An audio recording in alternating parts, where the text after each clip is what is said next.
Assalomu alaykum azizlar, sog'misiz, omonmisiz? Yana bir kunni qarshilab oldik va tushlikda dasturda bugun diydor ko'rishib turibmiz. Jonli efirlar esa Istiqlol telekanalida siz uchun namoyish etilmoqda. Sizdan talab etiladigani esa maroqli hordiq chiqarib tomosha qilish.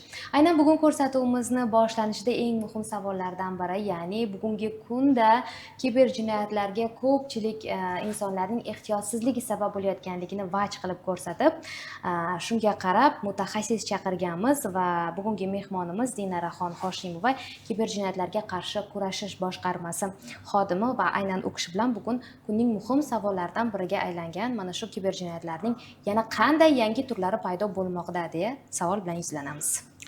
Avvalambor assalomu alaykum barcha fuqarolarimizga salom bilan gapimni boshlaydigan bo'lsam, bugungi kunda O'zbekiston Respublikasida butun hududida fuqarolarimizga yosh tanlamasdan, xizmat faoliyatini tanlamasdan firibgarlarimiz tomonidan qo'ng'iroqlar amalga oshirilyapti. Ushbu qo'ng'iroqlar har xil davlatlarning telefon raqamlaridan, jumladan O'zbekiston Respublikasida faoliyat yuritayotgan 71, 78, 55 kodlari bilan ham qo'ng'iroqlar amalga oshirib kelinmoqda. Ularning o'sha firibgarlarning maqsadi fuqarolarimizning nomlariga kredit rasmiylashtirish. Ularni o'zlarining o'sha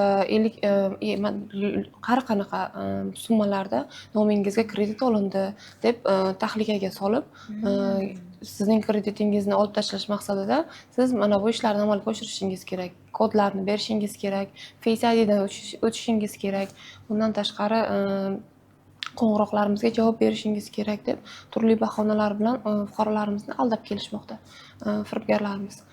Bularni ko'pincha bank xodimlari bankka borib amalga oshirib, bankdan kredit olib, o'sha nimalarga firibgarlarga o'tkazib berishlar yoki bo'lmasam nomlarida omonatlar mavjud bo'lsa, omonatlarga xavf tug'di, xavf solinmoqda, sizning omonatingizni firibgarlar olib qo'yishmoqchi degan mazmunda ularga telefon qilib, omonatlarni o'zlarining kartalariga, firibgarlar o'zlarining kartalariga olib o'tkazib olish holatlari ham kuzatilmoqda.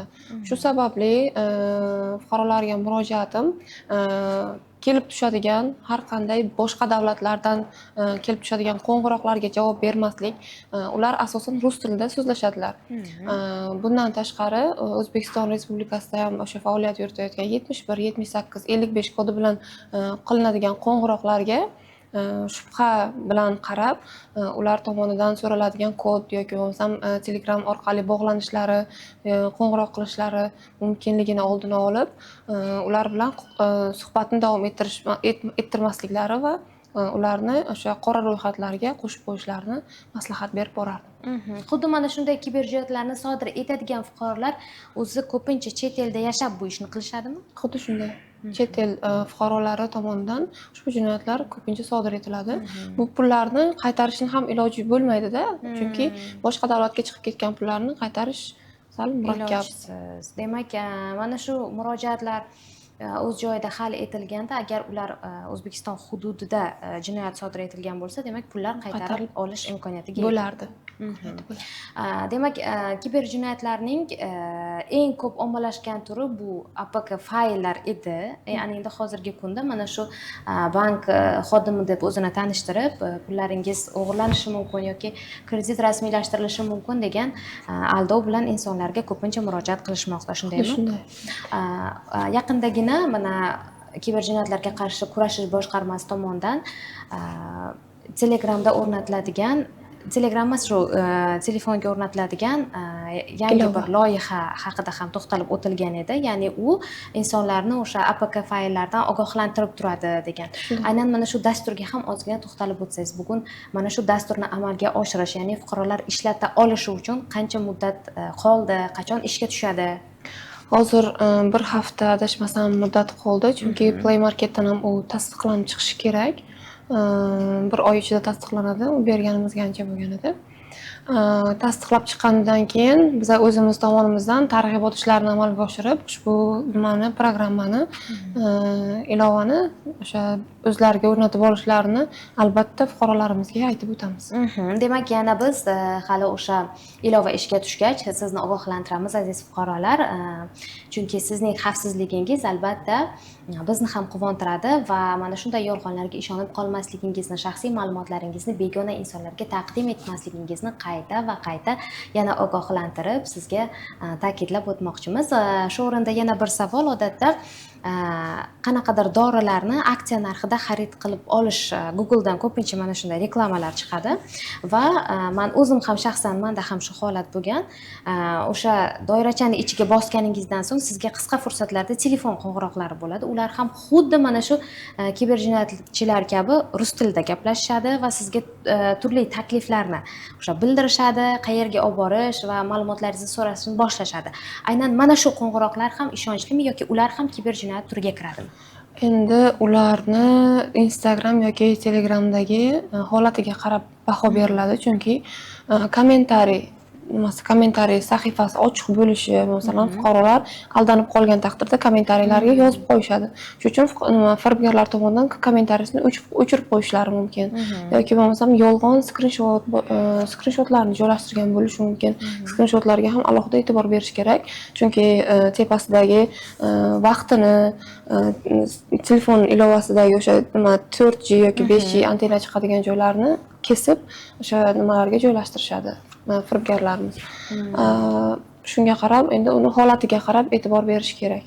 Shu o'rinda yana bir savol, mana kiberjinoyatga uchragan fuqaro kelinki, mana APK faylni ochib qo'ydi yoki o'sha bankdamiz deb telefon qilgan insonlarga javob berib qo'ydi. Mana shu odamlar firibgarlikka uchragandan so'ng o'zini qanday himoya qilish kerak? Ya'ni ikkinchi marotaba shu holatga tushib qolmaslik uchun. Ikkinchi marotaba shu holatga tushib qolmasliklari sabab nima?